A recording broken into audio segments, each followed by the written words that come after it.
हुए हैं। मर्डर के केसेस 16% कम हुए हैं और अपराधियों की गिरफ्तारी इन सभी शीर्षों में। एफएसएल की टीम भी आई, इसमें जांच करके ले गई है। उसी से पता चला हमको एक मोटरसाइकिल पे 3 अज्ञात अपराधकर्मी हेलमेट पहने हुए। आगे हम लोग सभी पहलुओं पे जांच कर रहे हैं। 2 व्यक्तियों की मृत्यु हुई है और एक अभी इलाजरत है। नमस्कार, एनबीसी 24 देख रहे हैं आप और मैं हूं आपके साथ मानसी। बिहार की राजधानी पटना एक बार फिर अपराध की बड़ी वारदात से दहल उठी है। आलमगंज थाना क्षेत्र स्थित आरफाबाद कॉलोनी में आज सुबह एक ही परिवार के 3 लोगों को गोली मार दी गई है। इस दिल दहला देने वाली घटना में महालक्ष्मी देवी और उनकी बेटी संदला की मौके पर मौत हो गई, जबकि पति धनंजय मेहता गंभीर रूप से घायल है और फिलहाल एनएमसीएच में पुलिस की निगरानी में उनका इलाज जारी है। घटना के बाद इलाके में भारी दहशत का माहौल है। आसपास की दुकानें बंद कर दी गई है। मौके पर पटना एसएसपी अवकाश कुमार और पटना सिटी पूर्वी एसपी रामदास ने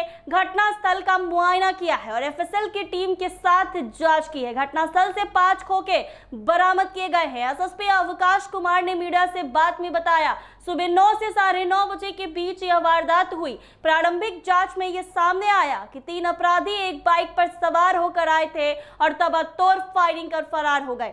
आसपास लगे सीसीटीवी कैमरे को खंगाला जा रहा है और अपराधियों की पहचान की कोशिश की जा रही है। घटना के कारण का अब तक खुलासा नहीं हो पाया है। पुलिस घायल धनंजय मेहता से बयान लेने की कोशिश कर रही है, लेकिन गंभीर हालत के कारण वह बयान देने में असमर्थ है। एसएसपी ने बताया है कि 2 साल पूर्व हुए विवाद का भी जांच जारी है। वहीं बीती रात मालसलामी थाना क्षेत्र में 3 लोगों को चाकू मारकर घायल कर दिया गया। एसएसपी ने बताया उस मामले में भी जांच जारी है। क्या कुछ कह रहे हैं पटना के एसएसपी अवकाश कुमार, वो जरा सुने आप लोग।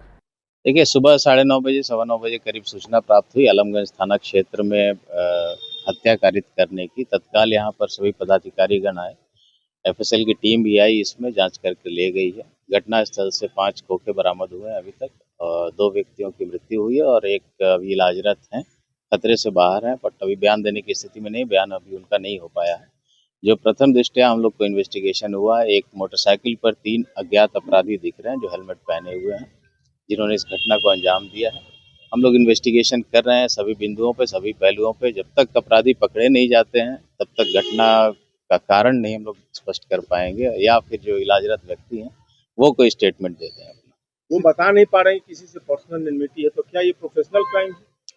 प्रोफेशनल क्राइम नहीं लग रहा अभी तक ऐसा, मतलब जो बैकग्राउंड है, जो विक्टिम्स हैं उनके बैकग्राउंड को देख के प्रोफेशनल क्राइम अभी तक तो नहीं लग रहा हम लोग को, बट हमने कहा इन्वेस्टिगेशन हो रही है, आगे जो भी मैटर होगा क्लियर होगा वो हम लोग सीसीटीवी लगे हैं सर आसपास में, क्या कुछ दिखा कुछ सीसीटीवी में?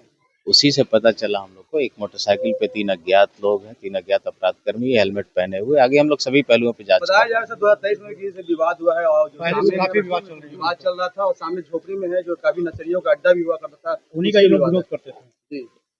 ऐसा एक मामला प्रकाश में आया है कि 1.5 वर्ष पूर्व करीब विवाद हुआ था। उस बिंदु पे भी हम लोग जांच कर रहे हैं, सभी पहलुओं पे हम लोग जांच कर रहे हैं। आगे इन्वेस्टिगेशन में जैसे चीजें आएंगी आप लोगों के साथ शेयर किया जाएगा। पहले केस जो हुए थे 2022 से 23 में जो गोलियां चली थी उस पर केस हुआ था, उसमें अनुसंधान में क्या अभी तक नजर आया था? थाना ने क्या वो केस का देखिए, अभी यहाँ घटना घटी है, उस केस के बारे में पता चला, उसके बारे में भी पता कर रहे हैं हम लोग, तो उस केस का स्टेज क्या है, सभी पहलुओं पे हम लोग जांच कर रहे हैं। क्षेत्र से पटना सिटी में भी कल रात्रि में 3 लोगों को चाकू मार दिया गया। मसलामी घायल हुए लोग, उनका भी स्थिति में इलाज चल रहा है। उसमें क्या जानकारी है? कि उसमें भी अनुसंधान चल रहा है, हम लोग देख रहे हैं। अपराधियों की गिरफ्तारी के लिए सभी पदाधिकारियों को निर्देशित किया गया है और इन घटनाओं को रोकने के लिए भी हम लोगों ने टीम्स भी बनाई है, उन टीम्स का भी आकलन समय समय पर किया जाएगा। लगातार पुलिस सघन चेकिंग कर रही है, लेकिन आपराधिक घटनाएं राजधानी में बढ़ते जा रहे हैं सर। अपराधियों का कहीं न कहीं से मनोबल बढ़ता नजर आ रहा है, उनको तोड़ने क्या किस तरह उपाय कर रहे हैं? देखिए, आपराधिक घटनाएं बढ़ने वाला जो परसेप्शन है वो अब पता नहीं अब कैसे क्रिएट हुआ है, किसने क्रिएट किया है, बट आंकड़े आप लोगों के साथ शेयर किए थे हमने। सभी घटनाओं में कमी है, मर्डर में, लूट में, डकैती में। लूट में तो 84 कांड की जगह पर 48 कांड ही इस 5 महीने में दर्ज हुए हैं, ऑलमोस्ट 40% रिडक्शन है। बर्गलरी के केसेस 18% कम हुए हैं, मर्डर के केसेस 16% कम हुए हैं और अपराधियों की गिरफ्तारी इन सभी शीर्षों में बहुत बड़ी है। तो क्राइम बढ़ा है ऐसा कहना गलत है, क्राइम नहीं होना चाहिए, वो हमारी प्राइम रिस्पॉन्सिबिलिटी है। क्राइम होती है तो उसको टैकल करना, उसमें गिरफ्तारी करना और विक्टिम को न्याय दिलाना, ये भी हमारी रिस्पॉन्सिबिलिटी है। इन दोनों पहलुओं पे हम लोग कार्रवाई कर रहे हैं। पटना सिटी में सर लेकिन अपराध का अगर आप धीरे धीरे देखा जाए तो बढ़ता जा रहा है, लगातार घटनाएं हो रही है पटना सिटी में। पटना सिटी और वेस्ट दो पटना के ऐसे क्षेत्र हैं जहां पर पहले भी घटनाएं ज्यादा होती थी, ऐसी बात नहीं है। बट जैसा मैंने कहा, अगर आप तुलनात्मक देखिएगा पिछले साल के तुलना में इन 5 महीने में इस साल के, तो घटनाओं में कमी है।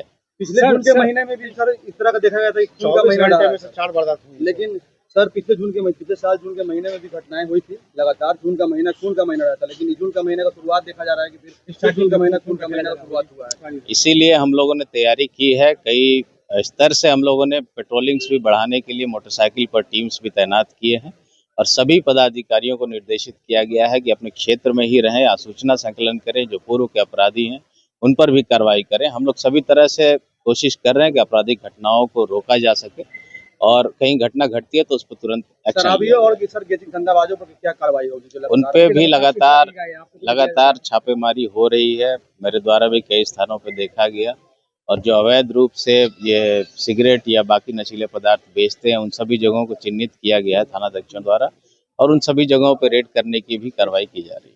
पटना सिटी में देखा जा रहा है कि जो चाय की दुकानें, जो सिगरेट की दुकान लगातार वहाँ पर देखे जाते हैं कि नए जो नए युवा है वो लगातार सूखे नशे बढ़े। जी हाँ, रिसेंटली एक जगह छापेमारी करके भारी मात्रा में जब्त भी किया गया था और इस पर हमने पहले भी कहा कि सभी थानाध्यक्षों को कहा गया अपने अपने क्षेत्र में ऐसे सभी स्थलों पर छापेमारी करें और इस चीज को रोक लगाएं ताकि जो माइनर पिटी क्राइम्स हैं, कोई राह चलते गोली चलाता है, छीनता है, चाकूबाजी करता है, इस सब पे रोक लगाई जा सके। तो आपने सुना इन्होंने क्या कुछ कहा। पटना में बढ़ती अपराध की घटनाओं को लेकर पूछे गए सवाल पर एसएसपी ने कहा कि पुलिस लगातार छापेमारी कर रही है, अपराध चाहे जो भी हो बख्शा नहीं जाएगा। पुलिस सभी एंगल से जांच में जुटी है और जल्द ही पूरे मामलों से पर्दा उठने का दावा किया जा रहा है। पटना सिटी से अनिल कुमार की रिपोर्ट।